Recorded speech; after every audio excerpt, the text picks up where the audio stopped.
My black people, it's all about the unity. There's nothing they can do with us, so ain't nobody moving. Warning. Stand by for countdown. Prepare audience for maximum impact. Full immersion begins in It's your glow. Just keep it going.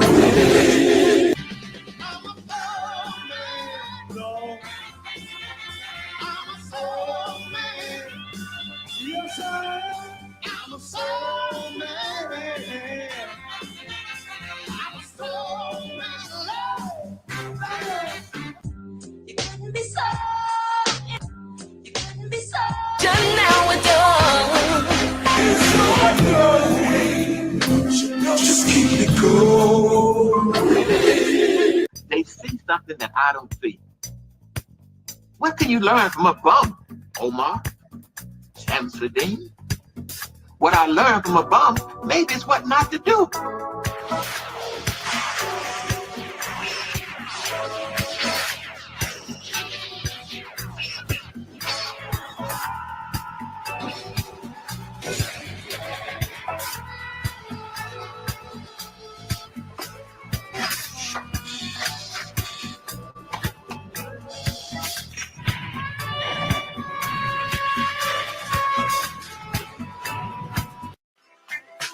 Nobody takes down Angel Snubbing Up 7 easy.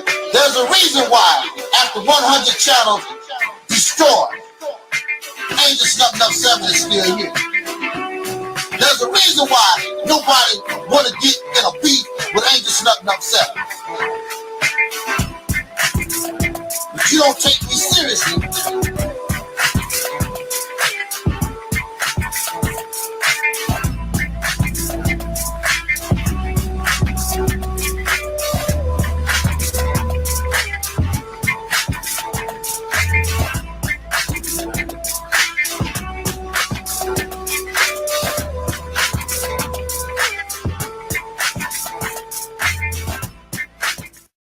You can't touch this. You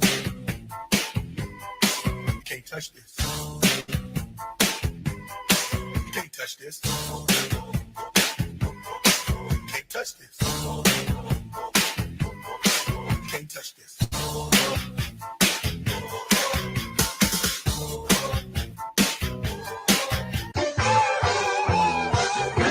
How you doing?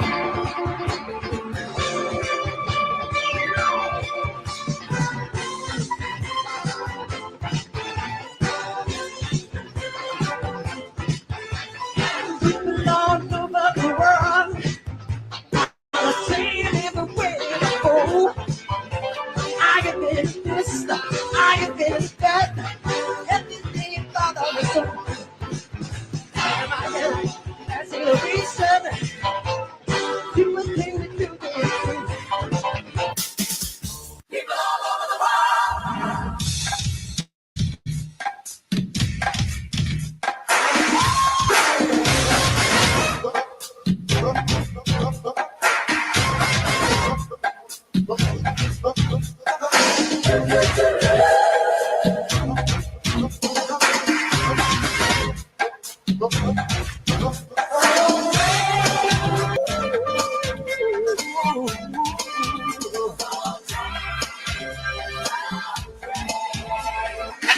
I can handle the hard question. See, they say that Angel Snubbing Up 7 don't care about the people. But Angel Snubbing Up 7 cares about the people because I'm bold enough to tell you the truth, and I don't give a damn if you give me a dime. I'm not looking for your money.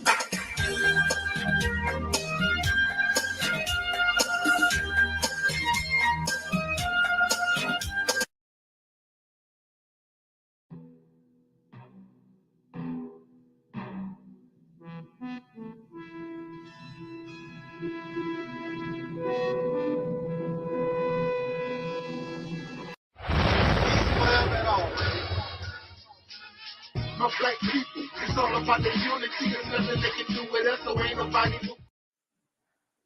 We are in a state of emergency. Prejudice. Wrote a song about it? Like to hear it? Here it goes. Free your mind.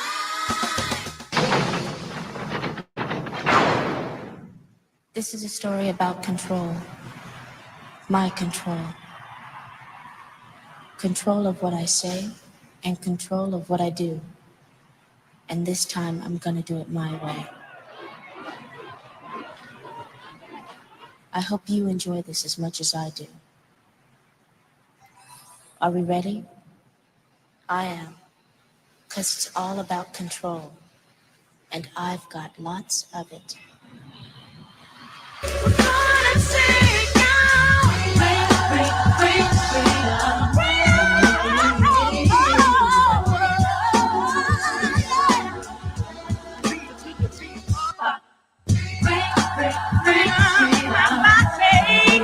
Freedom from my mind. Freedom for my spirit. Is there a heart? Is there a heart in the house? You got to have love. You got to have love in your heart tonight. Here's a house for love, and I've learned that it don't take much to break a heart. Here's a house for love, and I've learned. Build it up, build it up, build it up. For love, and I've learned. I've learned a heart is a house. You got to feel it. And I've You got to learned feel it up. Feel it that up. it don't take much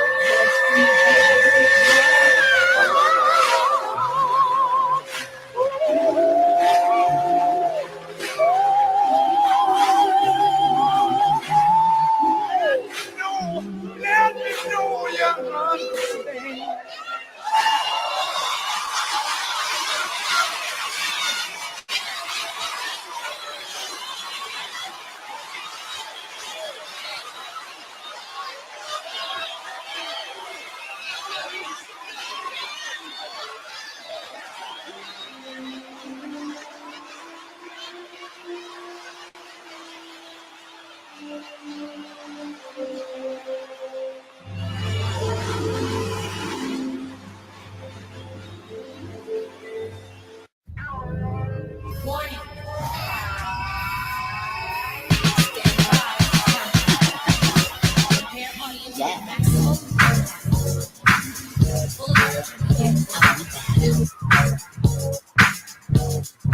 Oh, I need that.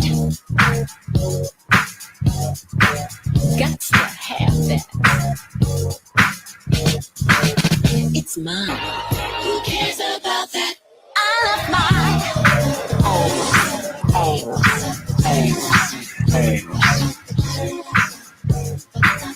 I love my thing.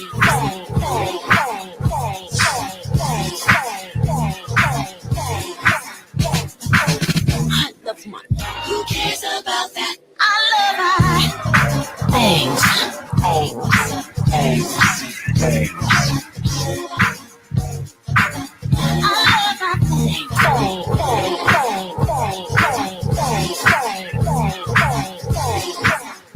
And now, the breakdown. Scammers and jet skis, rings, diamonds and cheese, spa days and vacations. I can't describe all the joy that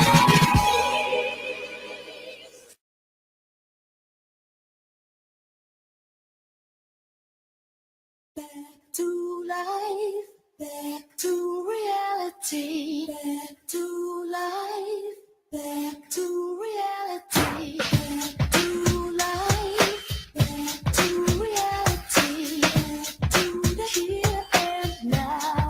Yeah. I'm not going to help nobody get something my Negroes don't have. If I'm going to die, I'll die now, right here fighting you. If I'm going to die, you my enemy. My enemy is the white people, not Vietnams or Chinese or Japanese.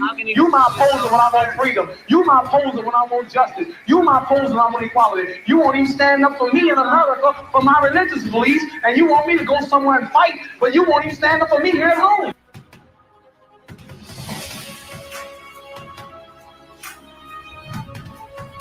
No, I don't worry. I tell you, I'm a man who believed that I died 20 years ago. And I live like a man who is dead already. I have no fear whatsoever of anybody.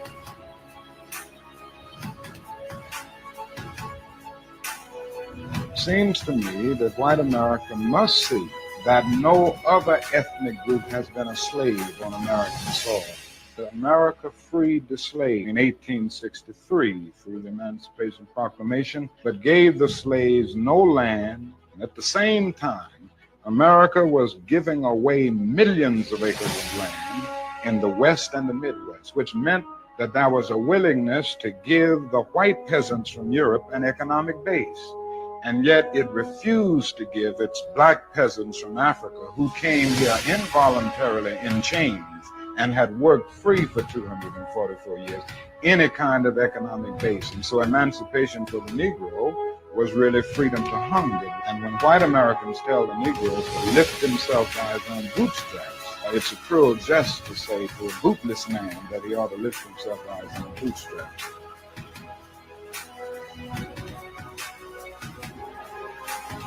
I'm saying that the Nation of Islam should evolve into what we call the realities temple on earth.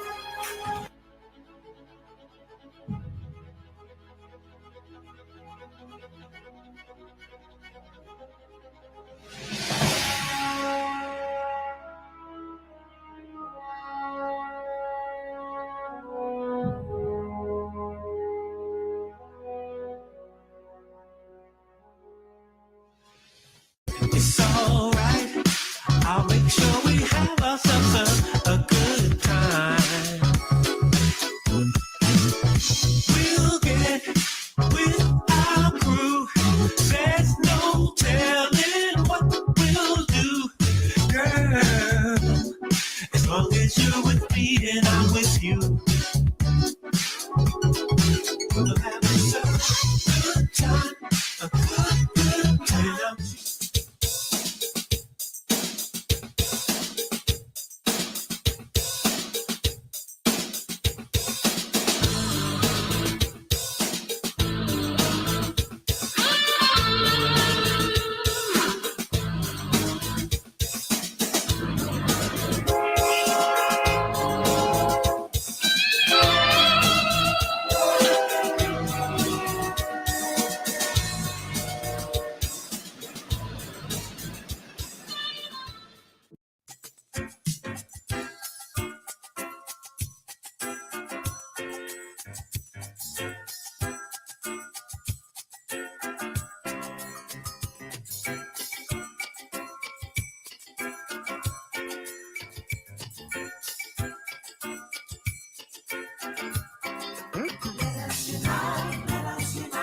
Everybody join.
Everybody who is black and interested in black people, let us sit down and find out how we can get together in one direction against one enemy and accomplish this job overnight.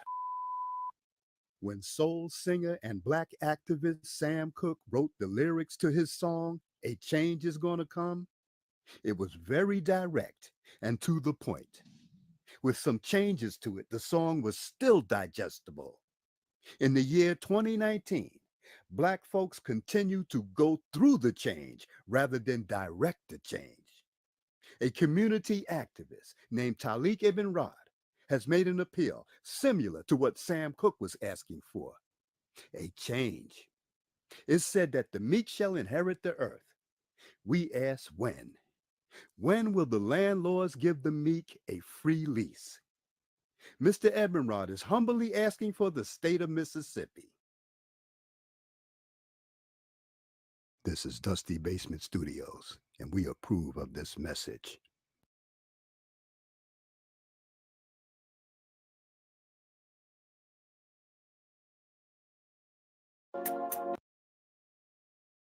The Mississippi campaign represents everything that you claim that you want.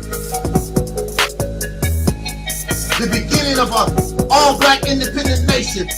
The ability to control your own resources. Your politics. The law. Be able to do your own thing for a change. Create an economy. Create and produce goods that Africa or anybody on the planet would want. You're fake, you don't want to do nothing. 3 hours talking about the Mississippi campaign.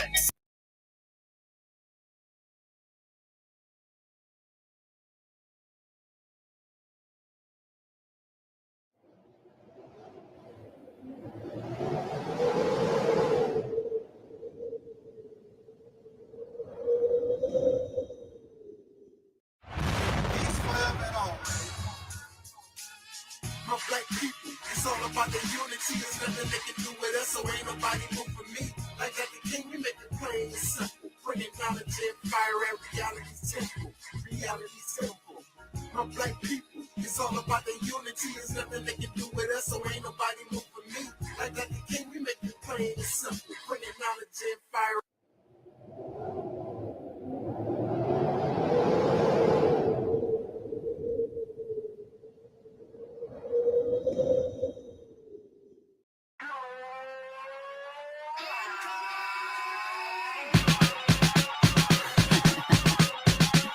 Yes.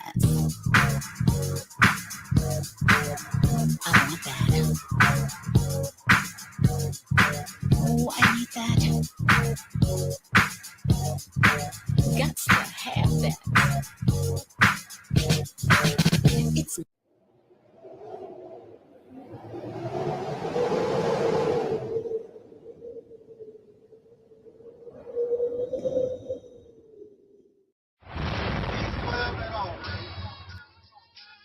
My black people, it's all about the unity. There's nothing they can do with us, so ain't nobody. In a state of emergency.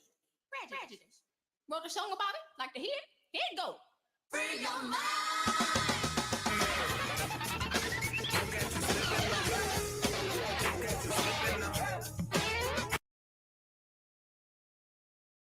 Keep it real. What, dear? Because I keeps it real like that.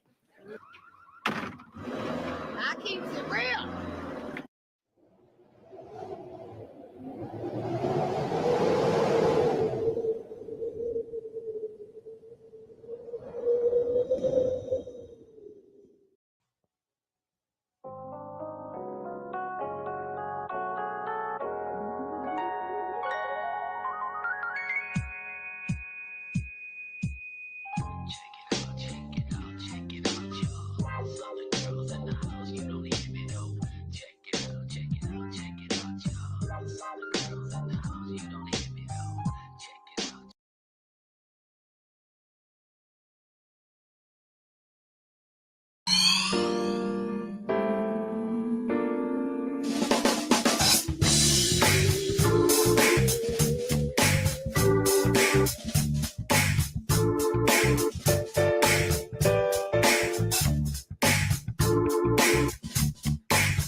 And I am also your soul brother, number one.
My black people, it's all about the unity. There's nothing they can do with us, so ain't nobody moving. I'm saying that the Nation of Islam should evolve into what we call the realities temple on earth. You don't need no Arab hand-me-down religion. You don't even need God. You don't need these things. That's good for us in our infancy, in our immaturity, when we was babies. But as we grow and mature, and even in religion itself, it says that we are the children of God.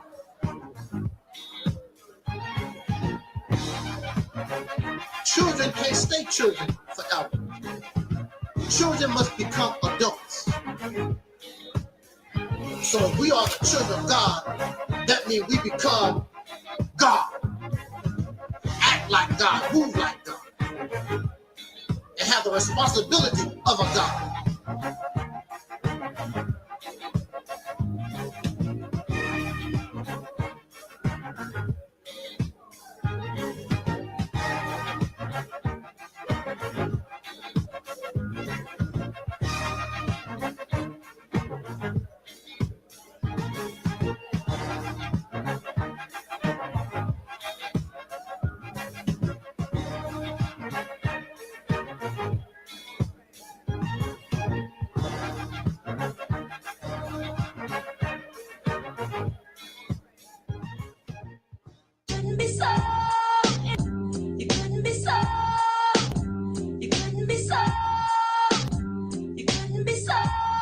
Dragon Manifest.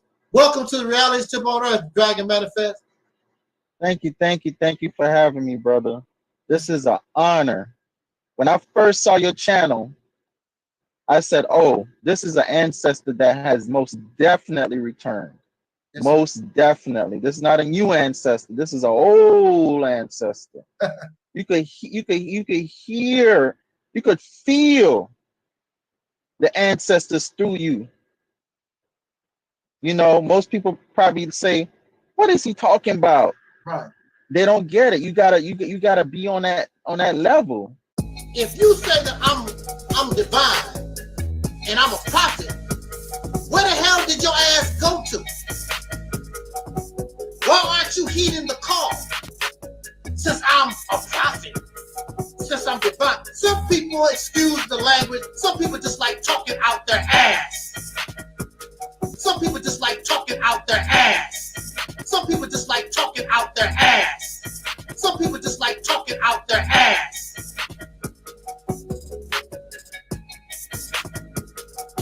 That's what they like to do.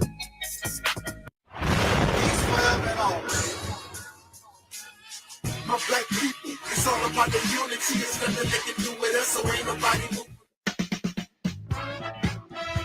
What's the sense of trying to debate Angry Slim themselves? There's many people, they want to debate and get angry at me. You can't debate me. You're cut and paste. Show me the way to the future.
in a process of healing. We didn't have a choice. We was already doing for ourselves. Even with all the oppression, we were accomplishing things far greater than the blackity blacks have done. They've done very little, except bring you the teaching, the belief, because that's all teachings is. I believe. We don't need to believe no more. We need to know.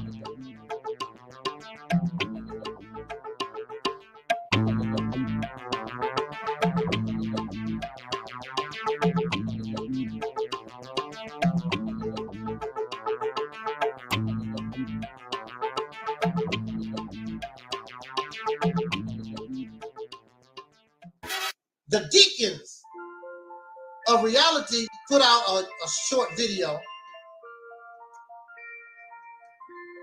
and talk about winning.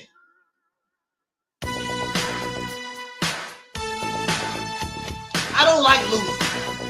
I really don't. I'm very competitive. I don't like losing. Some people don't mind losing. Oh, they ain't nothing but a game. Patience come, gotta move along. No better play, it's time to win.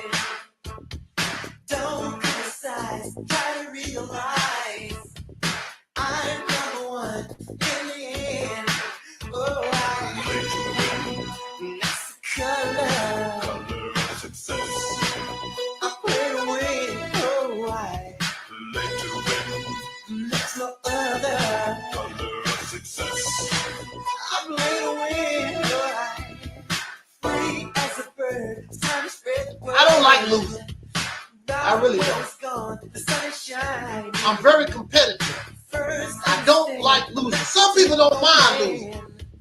Oh, they ain't nothing but a game. Because you're a loser. Of course you're not but a game, because you're a loser. Anybody that play any game, you play the game because you want to win. Nobody plays a game to be a loser. Nobody. And the cow was returned to its rightful owner. Throughout the history of the United States, the construct of racism was created specifically to oppress Black people, to try to suppress our determination to achieve liberation. Like Angela Davis said, it's built into the system. Nowadays I can't believe what's going on in front of me. I don't want to watch TV and find another casualty. I don't want to read the news. My heart's already black and blue. I'm putting on my combat boots, cause I got an attitude. We're like soldiers forced to fight a war. What the hell? I can't take it anymore. Cause for so long we've been patient, now we're done. And don't you even ask me when did I become such an angry Black woman.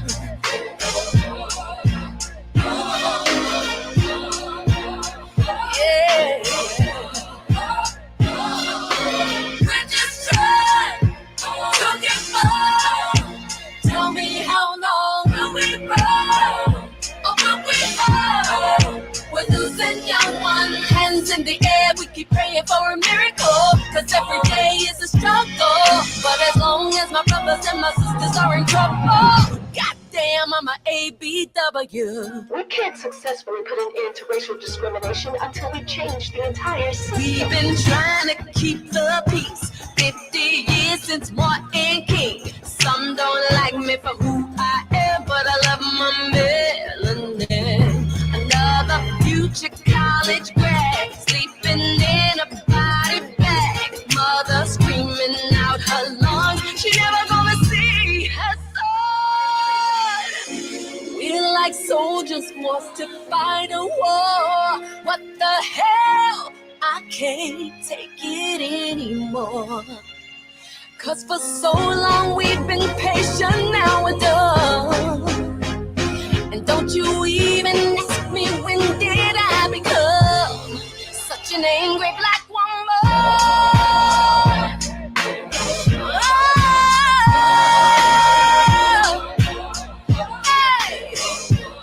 Yeah, I'm angry.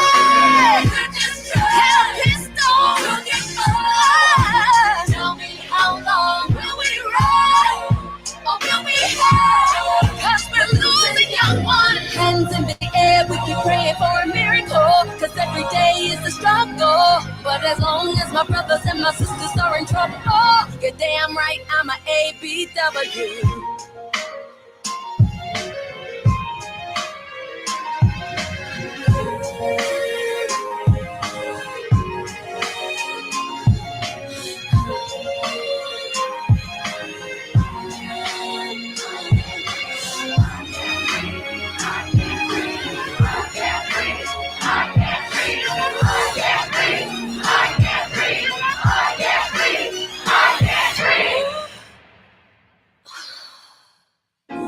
We're like soldiers forced to fight a war. What the hell? I can't take it anymore. 'Cause for so long we've been patient, now we're done. So don't you even ask me when did I become such an angry black woman.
Ride, let's get this party started.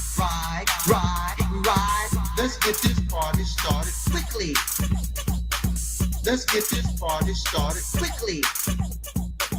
Let's get this party started. Ride, let's get this party started.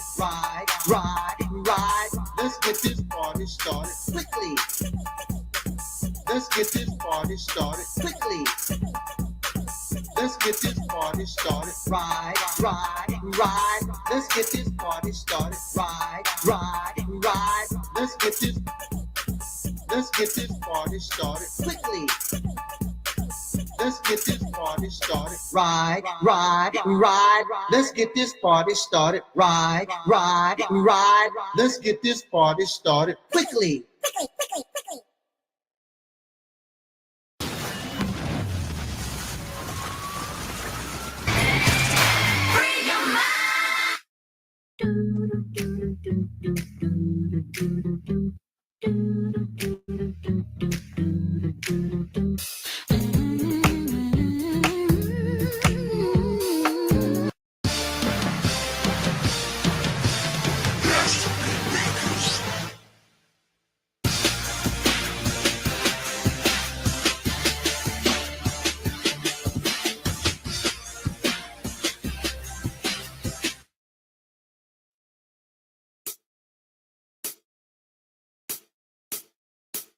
That's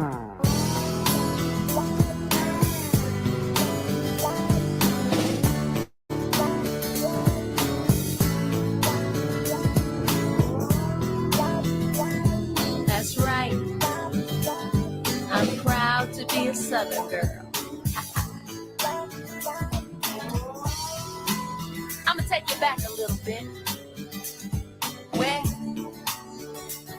Back to Texas, where everything is bigger. The game begins in 3, 2, 1.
My black people, it's all about the unity. There's nothing they can do with us, so ain't nobody moving me. Warning. Stand by for countdown. Prepare audience for maximum impact. Full immersion begins.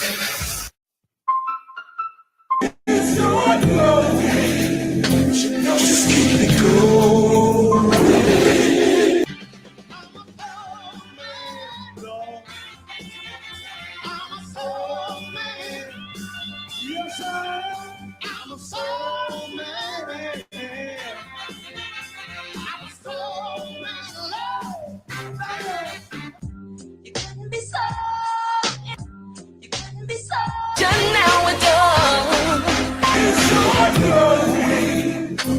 Just keep it going. They see something that I don't see. What can you learn from a bum, Omar? Shamsuddin? What I learned from a bum, maybe it's what not to do.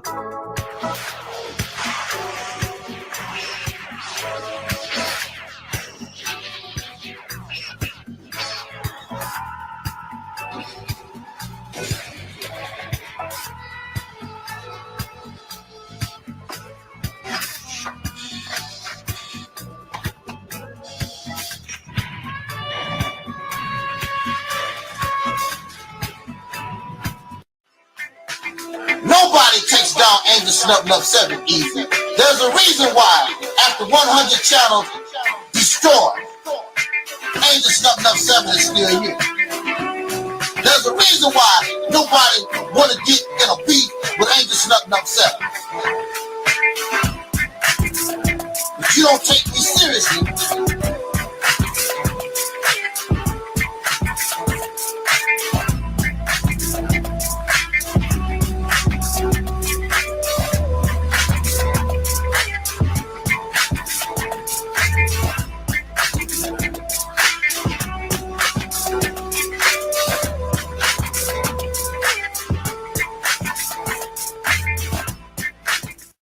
You can't touch this. You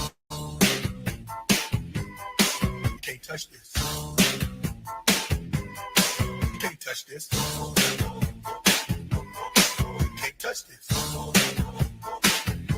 You can't touch this.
See, they say that Angel Snub Nub 7 don't care about the people. But Angel Snub Nub 7 cares about the people because I'm bold enough to tell you the truth. And I don't give a damn if you give me a dime. I'm not looking for your money.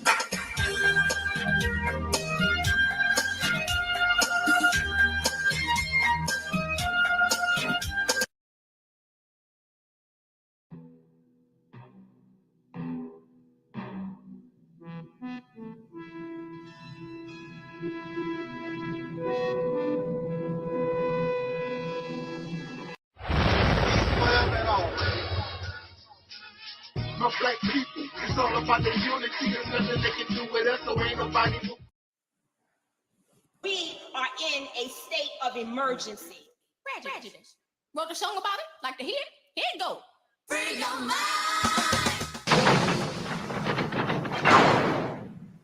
This is a story about control. My control. Control of what I say and control of what I do. And this time I'm gonna do it my way. I hope you enjoy this as much as I do. Are we ready? I am, 'cause it's all about control, and I've got lots of it.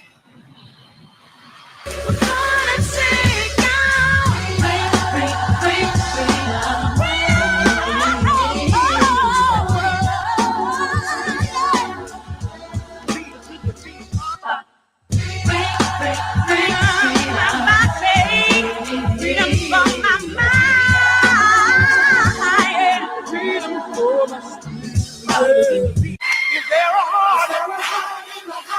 a heart in the house? You got to have love. You got to have love in your heart tonight. It's a house for love, and I've learned that it don't take much to break a heart. It's a house for love, and I've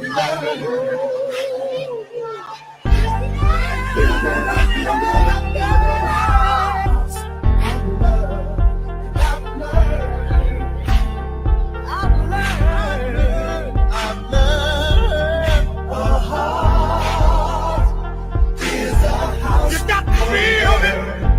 You got to feel it. Feel it.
right, I'm gonna try to. I guess it's recording. Let me see how they hear you.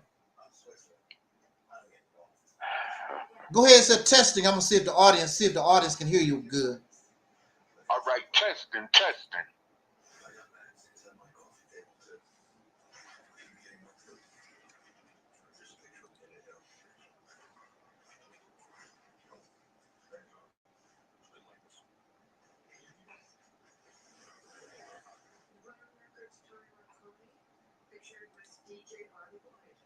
They say they can hear you.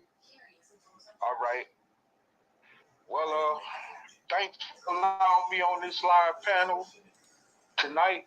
And as you know, the topic I would like to go into, for those of you who are watching, who will be listening, I am also going to say that this topic is going to be called Negroes Get What They Ask For. Well, as I've been really sitting back, observing, and just watching things go on, even especially throughout the year 2023, even to this point, going into 2024, and my observation of the so-called American Negro right now in this nation is seemingly getting to a point where I honestly don't know if we can make it up out of this mess that we find ourselves in as a group, because we're so divided on many ends, and we brought the solution to you on social media platforms in regards to the Operation Exodus Mississippi campaign, yet it fell on many deaf ears, and all this other stuff that's been tried is not been successful at all, and still continues not to be successful. So here's my thing with this here. I've come to the point right now that many of us are going to probably be exterminated. I hate to say this. And I know that some of you out there in social media land is going to try to say that I sound negative saying this, but I'm only speaking the truth for what it is. I mean, all you got to do is look around you. Look at the writing on the wall. I mean, like like I used to hear those in the pro-black conscious community say, look at the signs and symbols of the conscious mind. So all you got to do is open up your mind and eyes and see what's going on around you.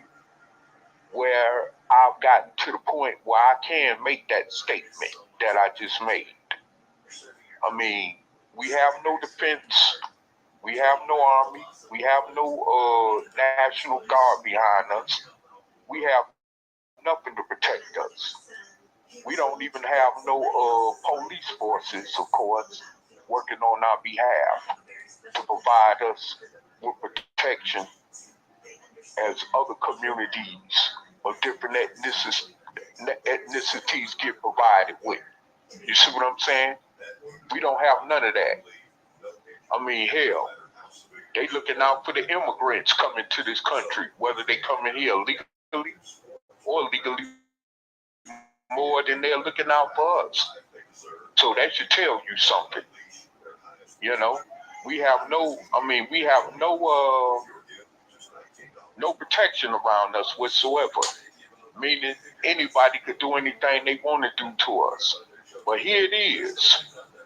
Even with some of us knowing this, we continue to demonstrate that we really don't care. because we want to still get into our own thing or do our own thing over here, or you do your own thing over there and just stay divided and don't care. You say you love soul black people, but your actions don't demonstrate it. The time is no longer for just taking a person for their word. It's about seeing action. Because we've tried for so long to take other people for their word on our behalf, and it's failed us every time as a group. So what we need to understand and realize at this point right now is that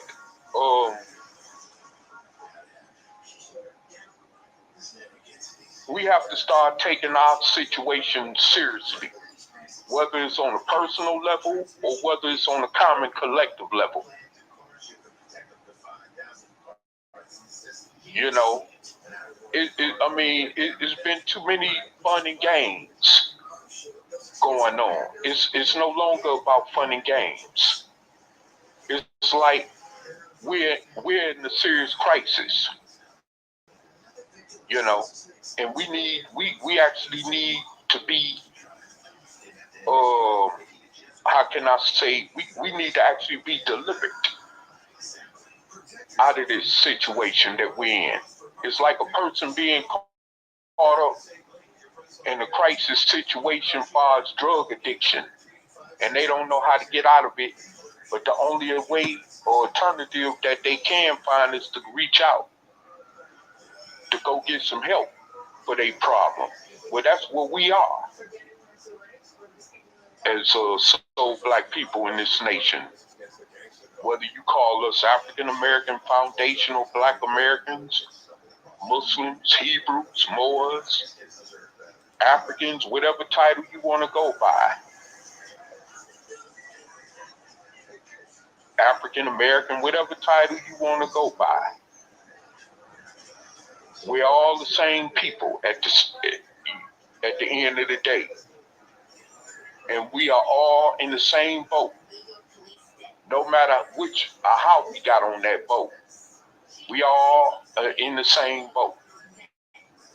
I don't care if you call yourselves Aboriginals, Native Americans, Pan-Africans, and all that other stuff. We are all in the same boat. We cannot never forget that we are children of slaves that was born in this nation. And that's how we're going to be treated. Ain't nobody asking you, as far as those that are outside of us, working daily to oppress us on all four fronts. They're not asking you what religion you belong to. If you Muslim, if you Christian, or if you a Moor, or a Hebrew, or if you African American, Pan-African, Black American, Foundational Black American, and all this other stuff, or even black itself. They're not asking you that. All they see is a bunch of ends. And you know what that word, that letter start, which word start with that letter? That's all they look at you as. You know, matter of fact, I was in the store today. It's like the same thing when they look at all different types of darker skinned people around the world as being the same by trying to bunch us all up together when we know that we're not the same in cases of different ethnicities and cultures and stuff like that. So anyway, I'm up in the store getting some checked out on my new phone. And it was some looked like he was from East India, some East Indian Hindu looking guy who worked up in there. And he asked me, because it was two white people in there first that was being attended to as customers. Then I came in there and two dark-skinned women came in right behind me, right? And he asked me, he said, "Are y'all together?" And I had to repeat myself more than once by telling him no. Because the first time I know I clearly told him, no, we was not together. So I found again that I had to keep repeating myself. And that let me know that in any given situation in this society, when people see so-called black people, and to come to find out, after I heard one of them speak, I found out they was Africans. You see what I'm saying? They ain't asked me no question. Are you African American? Are you African? Who are? All he saw was two black people coming up in there. And basically what I'm saying is this, is that even in situations like that, you know, where we're being followed around in stores, profiled and stuff, that's one way they do it. They lump you all up, it's the same together. And this is how society looks at us, mainly those who I'm speaking on, as far as dark-skinned descendants of slaves born in America are concerned. This is the way they look at us. They don't care nothing about your religion. They don't care what even status you come from, as far as financial status or financial class status. They care less about your celebrity. Ask Oprah Winfrey, ask Michael Jackson, ask Kobe Bryant, ask Mike Tyson, ask that guy that just got convicted in New York over that white woman, just lost his acting career. Messing around with some pink trash, you know? You know what I'm saying? I mean, you know, that's what I'm saying, you know? Ask these people, they don't care nothing about that. You are still an end. But yet, you still kissing up to them, brown nosing them, and all this, kissing their behinds. And some of you knowing daggone well they don't like you and can't stand you, hate you with a passion. But you still licking up their behind and brown nosing them.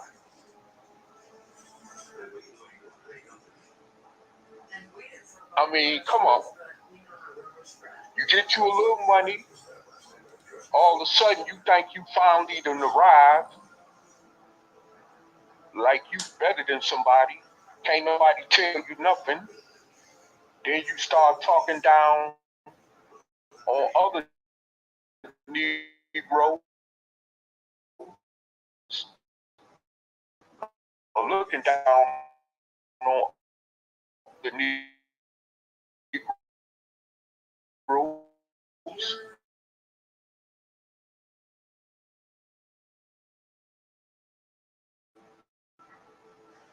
I mean, when are we gonna wake up and stop this? No one likes us. Not even the so-called Africans from Africa. They don't even like us. Nobody likes us. You know, no one has no respect for you. Here it is, you got thousands of people crossing the border, especially crossing the border illegally. They get over here, they don't even respect you. The ones that ain't even supposed to be in this country, ones over here that ain't even citizens of this country, they don't even respect you. You know what I'm saying? That should tell you something. You know, that should really tell you something. But yet, you go out your way to hate on your fellow brother and sister that come from the same bloodline that you come from. As far as, you know, the generational slave curse. goals that's been upon us for over 400 years in this nation. And you just, I mean, you just seem like you just got nothing but hatred for your own. You quick to get aggressive with your own. You quick to shoot and kill or fight your own, especially over nothing, most of the time. But these other different groups of people attacking you every day, discriminating against you, profiling you like the racists do. You don't even lift up a hand, a finger to try to defend against that. If a brother is dating a Mexican woman or Puerto Rican woman or Cuban woman or some woman from Africa or one of these Italian women or something, you know, and they get disrespectful with you, you know you ain't gonna do nothing to them because you know if you put your hands on them, you gonna get some pushback from either one of those cultures, especially those who don't play about somebody else harming their own women or disrespecting their women. So, I mean, but yeah, when it comes to your own soul kind of the opposite sex, you go all off on disrespecting her, calling her bitches, hoes, and all this other kind of stuff. And then you wonder why our sisters have became the way that they became. Now they feel like they can man up against you because you created that type of situation, of environment. Yeah, the sisters is wretched. They do wretched things, and they definitely share responsibility in this situation. But we as men failed them. We got to remember that. You know, it's a lot of these women out here that I will break my neck to stay the heck away from because I know how poisonous they is. But it's because the man failed them, which brought them to that situation or point that they said, well, hell, we gonna be like men. We don't need no man. We created this. You see what I'm saying? We created this. So now this is what we get. You know, and I don't, and you know, I want to say that I don't have no qualms with a brother wanting to lead a country to go seek out better pastures, far as a better life, if he can, far as seeking a woman. But you know what? You shouldn't have to leave the country you was born and raised in just to do that. And the reason I say I don't got no problem with that because that's their freedom of choice. And that's something that I got to respect. But that don't mean I have to agree with it all the way either. I don't agree with what brothers should have to leave and go to Brazil or go somewhere over to Ghana or the Philippines, Vietnam somewhere, just to go seek a love of their life. You see what I'm saying? Because they can't find a sister right where they are. But we created that situation. We made them spoiled. We made them want to be a man. We made them want to get to the point where they turn to being lesbians and stuff. You see? Because we're not being the alpha males we should be.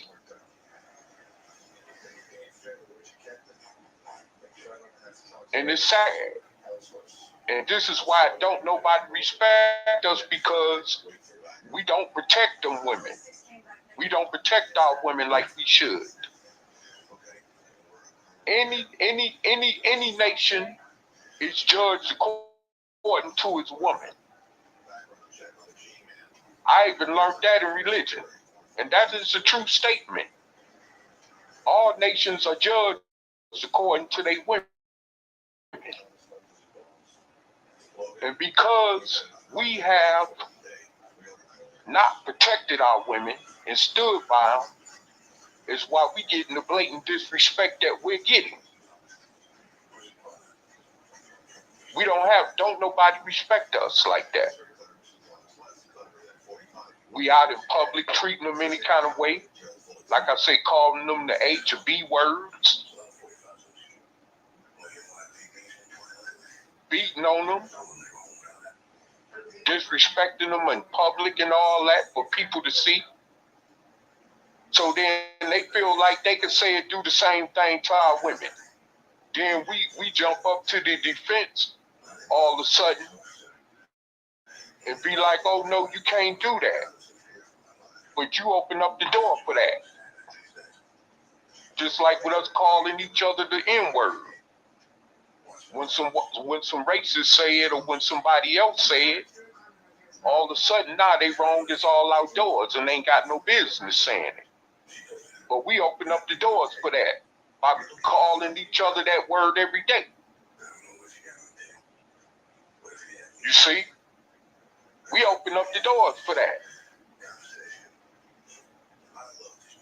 We actually open up the doors for that. For the disrespect. And most of us don't want to see that.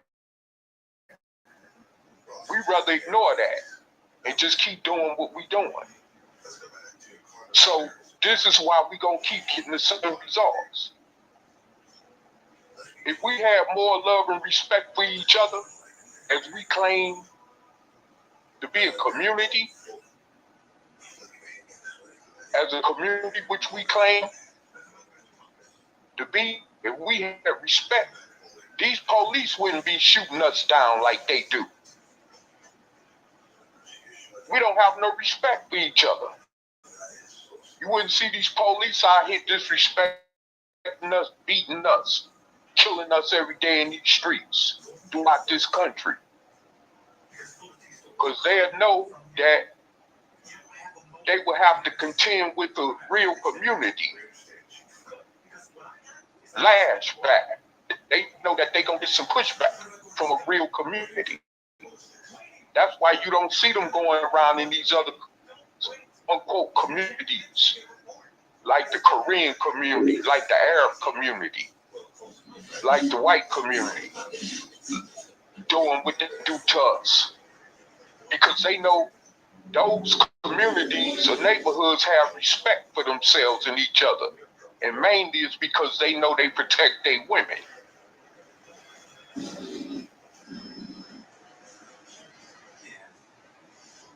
You know, it's sad. It's sad. And I'm sorry for brothers like the late Philando Castile on his way home from school, from working as a what was he doing? He was a lunchroom cook at a high school, I believe, in Minnesota. He was on his way on the expressway from home from work. He gets stopped with his girlfriend and the police shoot him. Just like that. Just a few words exchanged, and he telling them, look, he got his concealed weapon on his side. And they still just shooting. You know? We could walk out our door at any given time. They could just walk up on us and do anything they want to do to us. Because they know we don't got no respect for each other. Nor ourselves. Respect is an important thing. That's a powerful meaning of a word, which could carry people a long way. But because we don't have that as a group, they could do anything they want to do to us. We talk about each other to even them. Call each other the N-word to them. And they laughing like, oh, that's cool.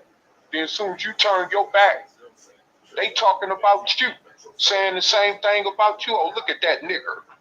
Look how he called his own people that in front of us. This is what they go home talking about. Whether they going home from work or whether they getting amongst themselves. This is what they're talking about. Because they know we don't have no respect or love for each other like that.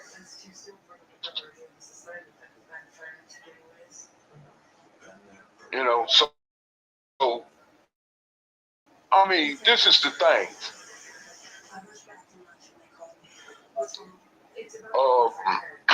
I just want to say is that on that note, we have lost all regard for one another. Most of us don't even respect our own elders and our own individual families. I know because it goes on in mine. And I know my so-called family ain't the only family to go through it in the so-called soul black community. There's many elders getting disrespected, not just by common folks in the neighborhood, by their own younger relatives. Whether it's their nephews, their younger cousins, younger nieces, grandnieces, even the grandchildren. Children don't respect their elders, who may be their parents or grandparents, or granduncles or grandaunties. I mean, this is just getting bad.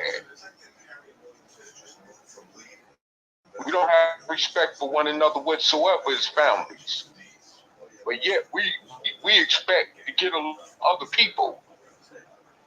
You know, we expect to be on some Rodney King type stuff. Can we all get along? We got to start with us first. See, we got to start with us first. Then consider on working on doing that with other people. We can't even get along with each other as families. It's sad. I grew up in the 70s, coming out the late 60s, growing up in the 70s.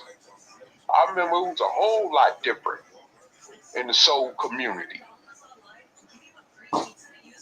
Where if your parents wasn't around and your neighbor seen you doing something out of pocket, they dealt with you immediately. Even if it was a ass whooping, they dealt with you immediately. And when you got home, you might have got another butt whooping once your parents or somebody got home. You see what I'm saying? So, I mean, it's like we done lost that kind of respect.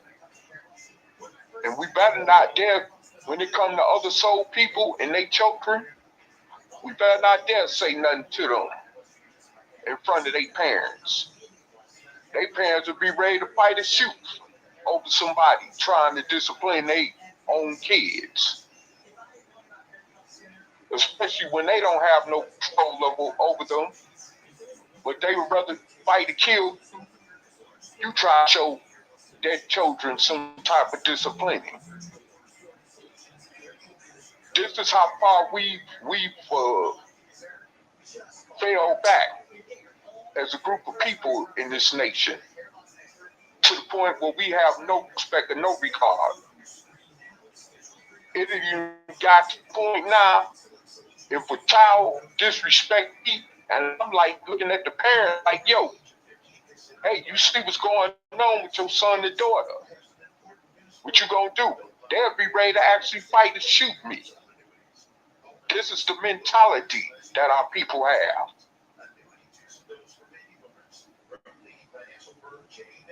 And I can't, and it's like at the rate it's going, it don't have to be that way, but it's gonna get worse. I'm just looking at the writing on the wall. I'm not going to sit up and say, well, oh, it's going to get better. Don't worry about it. I used to be one of those to say stuff like that. Oh, it's going to get better. Don't worry about it.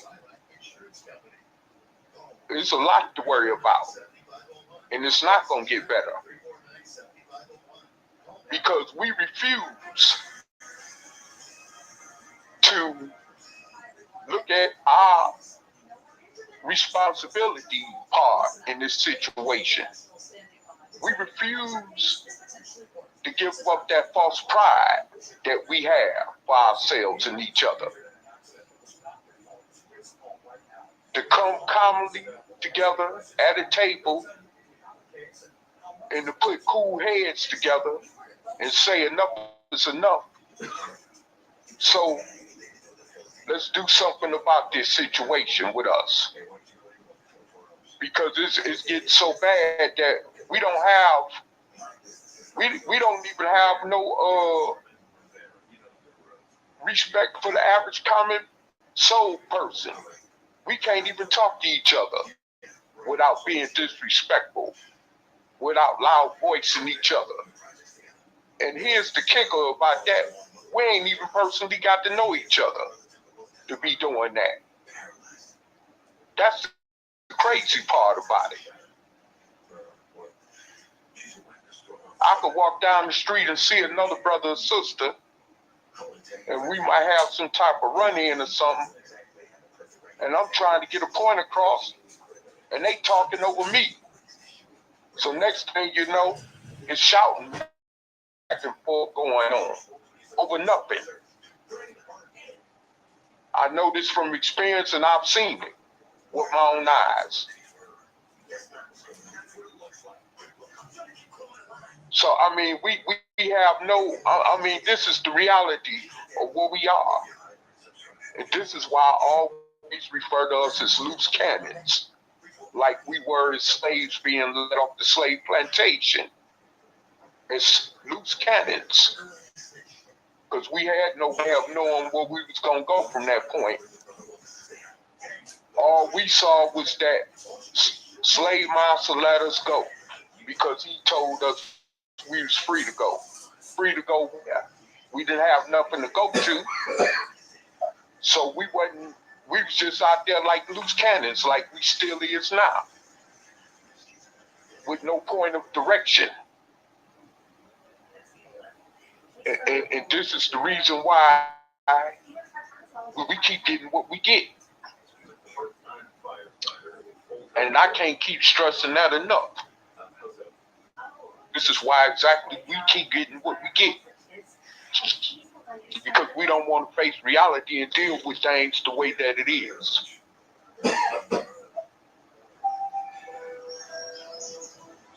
This is why we don't want to accept the ideal that brothers like myself and brother Taalik bring to the table, which is called Operation Exodus Mississippi campaign, which is something that could be explored, which hasn't really been fully explored yet, because we still leaning on to these old ideals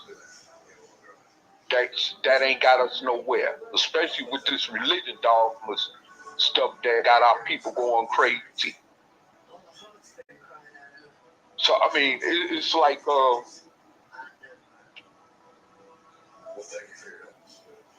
excuse me. but yeah, this is what we get. And we can't blame no one else but ourselves for this. Like I always said, 99% of the stuff that we face today in this country as soul black people is because we bring it on ourselves. We're no longer in the position where our chattel slave ancestors was, where they didn't have much of a choice at all but to deal with their circumstances, either live with it or die with it. That's the only thing they had. But we have more choices than they have, and we're not taking advantage of it. And because we're not taking advantage of it, this is why these immigrants could come over here and take advantage of it.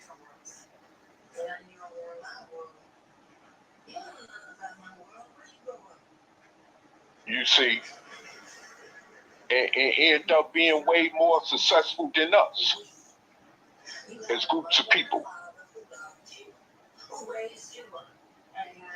And then we want to hate on them and get jealous of them. But you let them do it. You allowed it. So it's your fault. It's not theirs. It's your fault. You allowed it. You know, I mean, we could go so far. We could only go so far with this stuff about slavery. But we have more resources today than they did to channel around our situation. Just with one snap of a finger. But because of our divisive attitudes toward each other, that's hard to happen. That's hard to make happen. Because we got so many divisive attitudes and personalities when it comes to dealing with each other. We can't get over these little petty beefs we have with each other. Or somebody might have did something to you when you was 12 years old, and y'all in y'all 50s and 60s still fighting over that. Something that happened when y'all both was 11 and 12 years old. That type of childish stuff, you know? This is where our mentalities are as the group. We can't even let that go. These are just these little petty beefs. And this is the reason why we find ourselves still in the same situation that we're in. Because somebody holds some long, decade-old resentment. Like I said, this goes back to me saying this is one reason why families don't get along. But yet we want to tear our butt over to Africa. Like that brother, I forget his name on that Search for Uhuru channel, always going to Africa trying to seek out they so-called tribes over there. And you got tribes of families over here that you actually know, raised with, slept with, broke bread with, went to school with, and can't even get along with them. You see? Grew up with them under the same household roof. Raised under the same adult relatives, members of the family, and can't even get along with them. But you want to go somewhere far off to Africa, 3,000 miles away. You don't know nothing about these people and want to try to join in with them on some brother and sisterly level. Well, you can't even get along with your own people over here like that, starting with your own family. So, you know, like I said, this is where we are at the point of now, where we may be actually on the way to facing complete genocide. You know, like I hear people always say on social media, with the way the police is killing us, it's slow genocide. Well, either way one want to look at it, genocide is a genocide, whether it's slow or whether they expedite that genocide.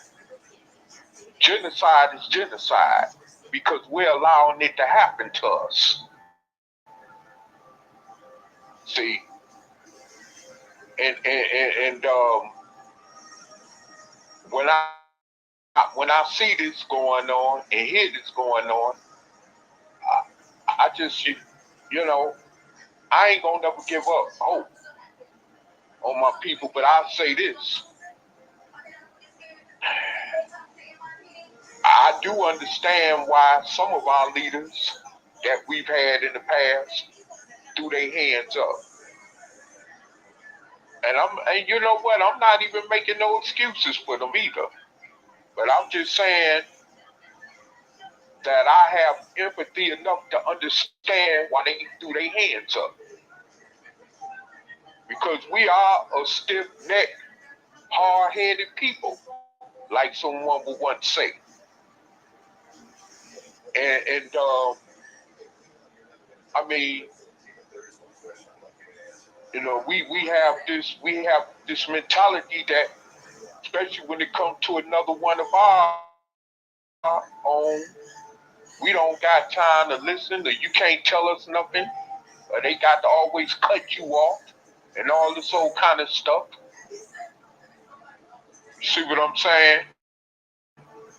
It's no respect.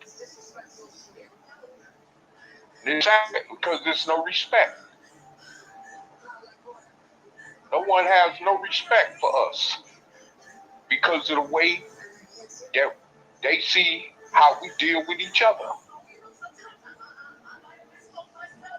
And it's at the point now where, like I say, anybody, now you got all these thousands upon thousands of immigrants coming over here, and they flooding these cities like crazy, especially these bigger cities across the country, like your so-called sanctuary cities.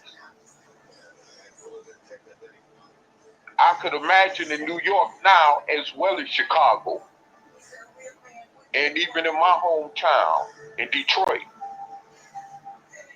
how that's affecting the so-called soul black community in those cities. Because some immigrants, they allow them to gain, with so much ground, to gain resources and opportunities that we should have been had, just alone through our ancestors' civil rights struggle.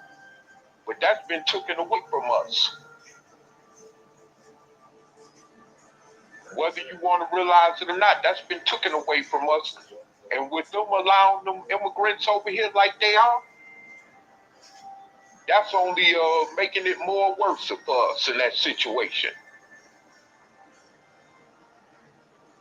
And I mean, I understand the plight of our soul brothers and sisters in Chicago, where they, you know, getting aggressively angry about it and stuff. I understand that. But what are they going to do? Are they going to fight the immigrants? Is that what it's going to come down to? Where it's just going to be blood in the streets?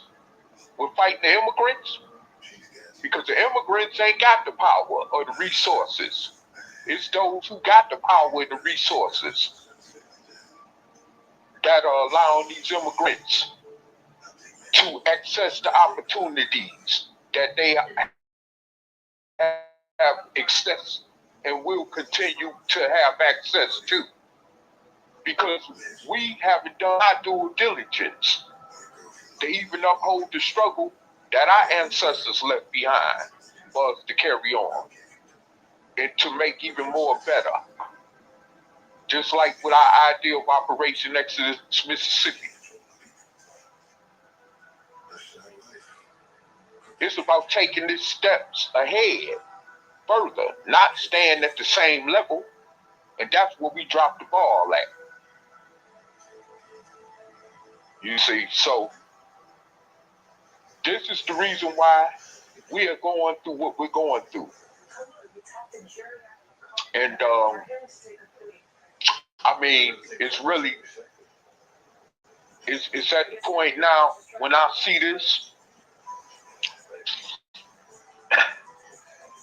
you know, I witnessed this on the job when it comes to our disunity. I witnessed this, like I say, out here in everyday society, in my immediate environment. I mean, we have no love or respect for each other whatsoever. We'll be quick to talk about other groups of people and then turn around and go to smiling and cheesing and laughing in their face, talking about each other to them. That type of stuff. And like somebody said, that's the type of stuff niggas do. And I have to concur with that. Yes, that's what niggas do. And it's unfortunately, which I prefer to use the word Negro, because the nigga word is so, how can I say, derogatory on all levels. You know, that's why I just rather just use the word Negro. And that's why I say Negroes get what they get. Just for being, you know, ends. Or as someone else would put it, nigglets.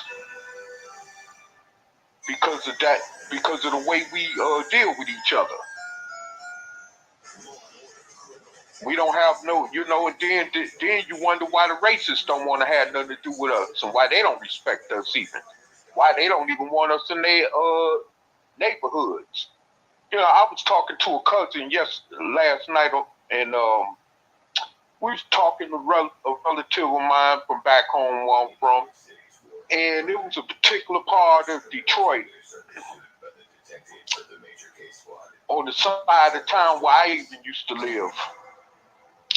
And he moved there back in the 80s.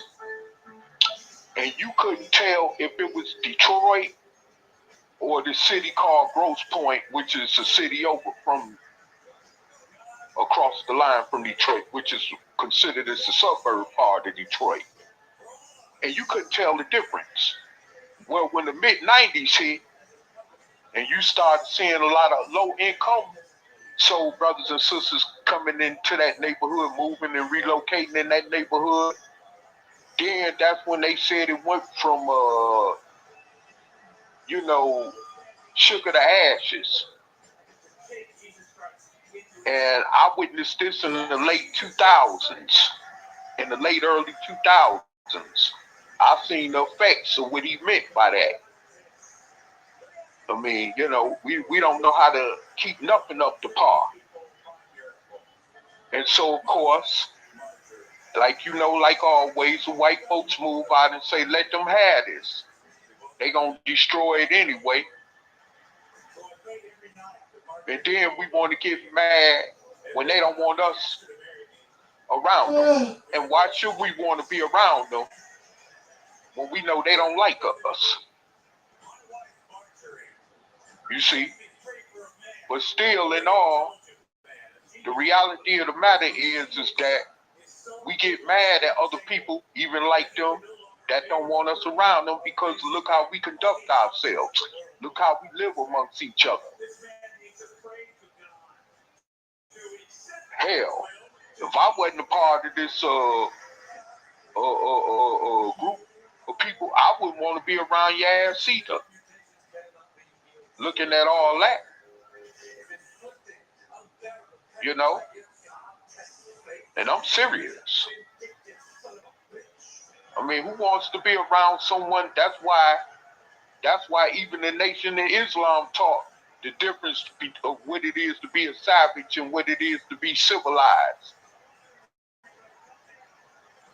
Don't nobody want to be bothered with no savage.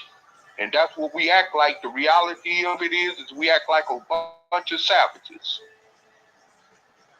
You know, I got to call the ace of spades for what it is. We act like a bunch of savages. And when we get treated like it, we quick to get emotional and react a certain way about it. Like wanting to ride and up the police and kill the brother or sister or something.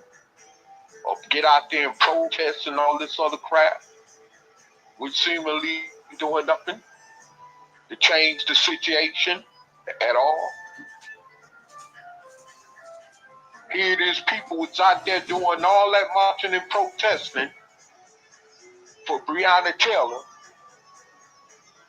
and the police that killed her still ain't gone to jail. They just had a deadlock jury in his last trial. Now the feds is finna retry him again.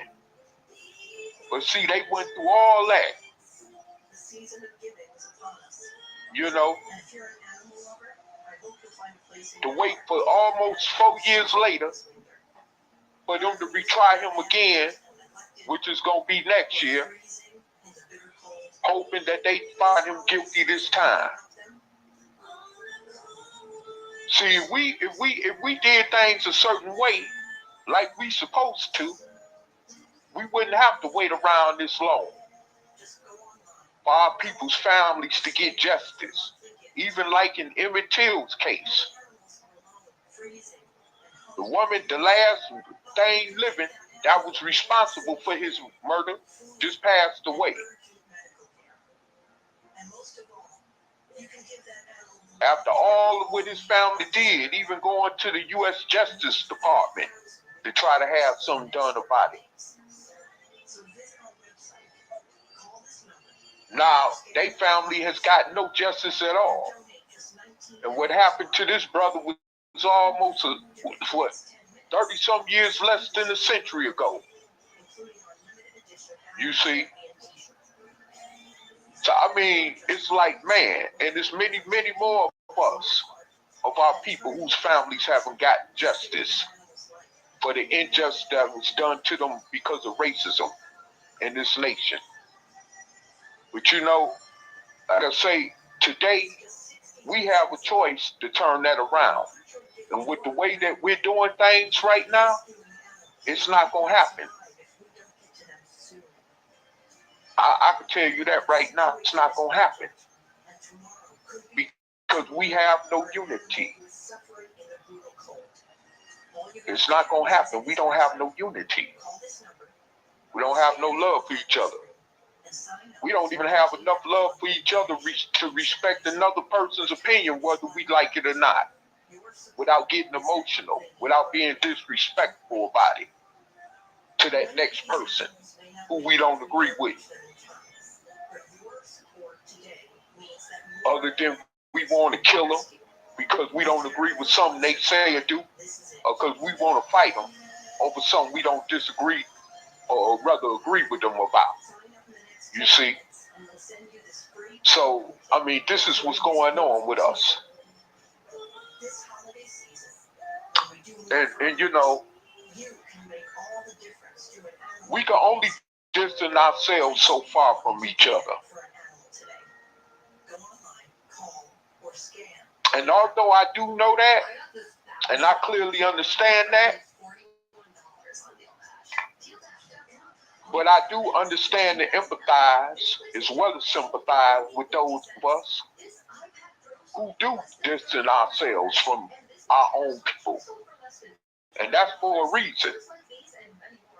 But I'm not saying that we should keep doing that forever. If we ever want to change our situation in this country as a disenfranchised, oppressed people, we're going to have to find some kind of way to work with each other without being fearful of one another, without being skeptical of one another, without worrying about if somebody gonna disrespect somebody else or say something out the way, or somebody gonna have to do something physically to somebody or pull out a gun or a knife on somebody. I mean, this is the warped mentality we got dealing with each other. I mean, this is just what I'm saying. You know, we have to understand this, that we are in a retarded mental state. And I don't even like using that word, but that's what we are. That's what we exactly are as a group in this nation. We don't have no type of sound, clear mind thinking when it comes to dealing with each other. Now, when we deal with other people, It's all cordial, respectful, and everything, because that's how we was trained from the beginning. Although we were trained to hate and despise each other too at the same time. So that's where all that comes from. But we got to break that yoke. Fam, we got to break that yoke. And that's just that simple as it is. That's just how simple it is. We got to break that chain of thought. Get out that Willie Lynch divided mentality we got toward each other. Where even one generation amongst us can't get along with another generation. I've seen that problem so many times go on in my years on earth dealing with us as soul people. So, I mean, and I know this one thing about every other nationality. They protect and respect their elders, but us. We want to talk about the ancestors, but we disrespecting them every day. Like those elders that are still among us living. Even though they may not be dead yet, but they are our ancestors. Whether we realize it or not. And we don't have even enough respect for them to acknowledge that.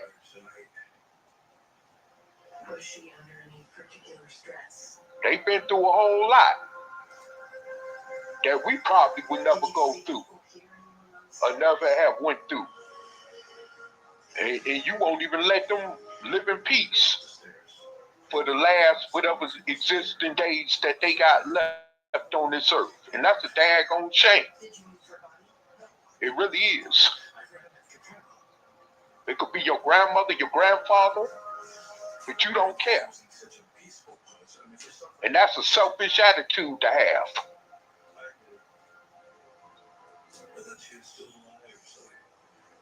That's why whatever happened to us, on that note, Negroes gonna keep getting what they supposed to get. It's just that simple. Negroes gonna keep getting what they get. Because we keep leaving the doors for all this negative pushback to happen to us. Because we ain't got our stuff together as a group. So this is what we gonna keep getting. Blatant disrespect and all kind of pushback from these other groups of people in this nation, including the races, because we don't have no type of unity or defense mechanism to go up against that because of our divisiveness. We just so divided. And that's with that type of attitude.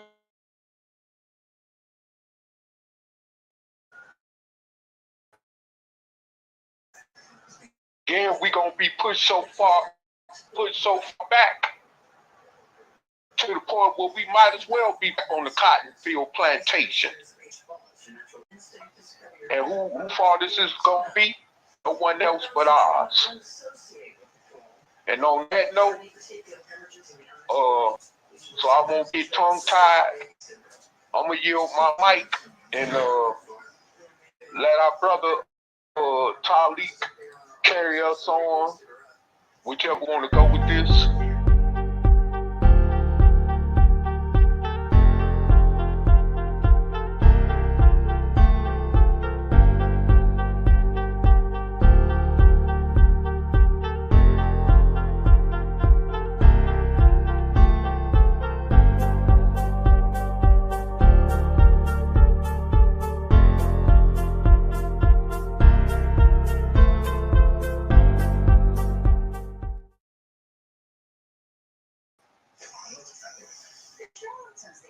Supposed to be a believer, in which case he's supposed to believe the gun had a reason for this, right? So what's the crime?